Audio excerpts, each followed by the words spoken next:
Hello friends. हम वापस आ चुके हैं एक और दिल दहला देने वाली कहानी के साथ, जिसे सुनकर शायद आप लोग थोड़ा डर जाएं। तो दोस्तों, कहानी को ध्यान से सुनते रहिए। और दोस्तों, आपके सपोर्ट की हमें बहुत बहुत ज़्यादा ज़रूरत है। तो इसलिए दोस्तों, मेरे इस चैनल को सब्सक्राइब करें और दोस्तों हमें भी आगे बढ़ने का एक मौका दें। तो दोस्तों, कहानी को शुरू करते हैं अब। ये कहानी राजस्थान के कोटा शहर के एक भूतिया हवेली के बारे में है। ये हवेली राजा महाराजा के समय में बनाई हुई थी, लेकिन पिछले 18 सालों से इस हवेली में आज तक कोई भी नहीं रहने आया, क्योंकि लोगों का मानना था कि इस हवेली में भूत प्रेत का साया है। जब अजीत सिंह को इस हवेली के बारे में पता चला तो उन्होंने तय किया कि अब वे इस रहस्य को जानकर ही रहेंगे कि आखिरकार क्यों लोग इस हवेली में रह नहीं पा रहे हैं।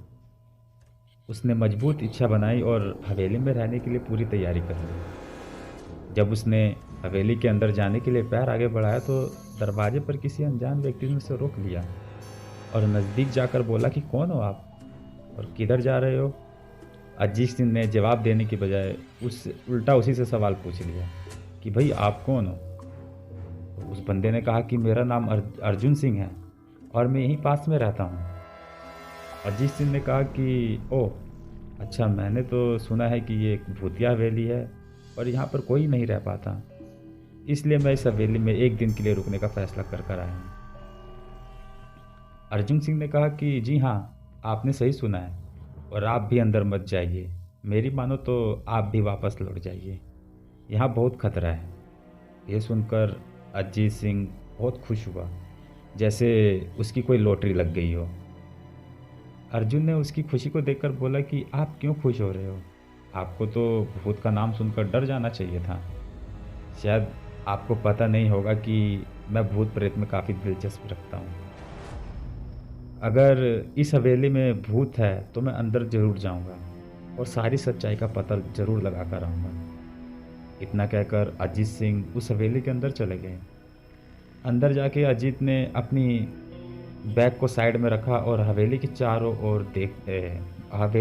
ओर से देखने लगा। सारे रूम भी चेक कर लिए। बाद में ड्राइंग रूम में आकर सोफे पर बैठ गया। उसने वहाँ बैठकर दारू के 2-4 पैक भी पिए। वहीं अचानक उस रूम में लाइट का एक बल्ब चालू और बंद होने लगा, लेकिन अजीत सिंह ने उस पर ध्यान नहीं दिया। थोड़ी देर बाद दूसरा बल्ब भी चालू और बंद होने लगा।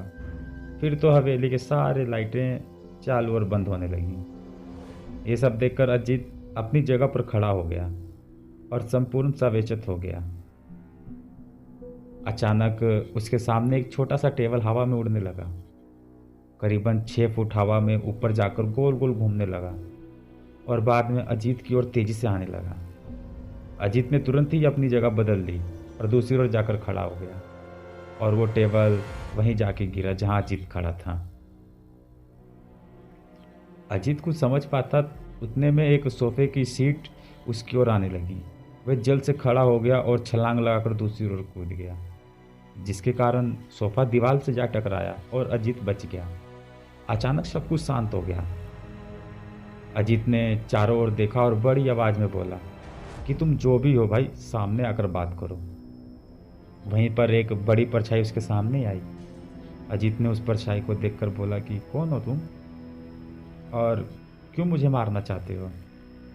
परछाई ने कहा कि तुम्हारी भूल के कारण। अजीत कहता है कि मेरी भूल? मैंने कौन सी भूल की है? परछाई कहती है कि इस हवेली में आने की भूल।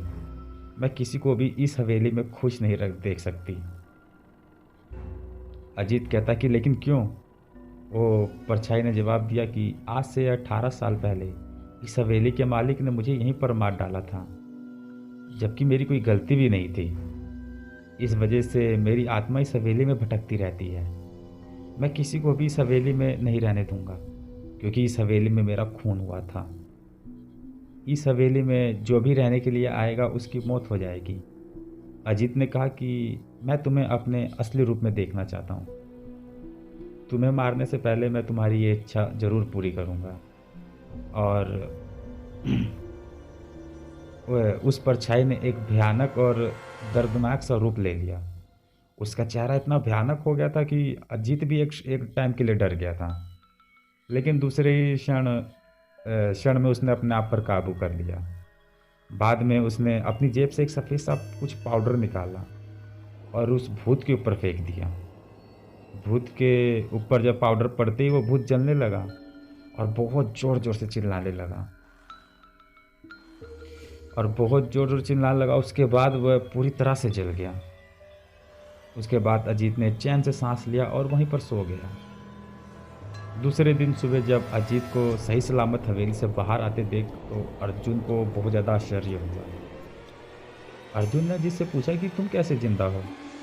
जब अजीत ने अर्जुन को कल रात की सारी घटना की बातें बताई तो तब अजीत ने बोला कि अब ये हवेली अब भूतिया हवेली नहीं रही। अब इसमें कोई भी आराम से आ जा सकता है। तो दोस्तों कहानी को अब यहीं पर ख़त्म करते हैं। प्लीज़ मुझे कमेंट कर बताना कहानी आप लोगों को कैसी लगी।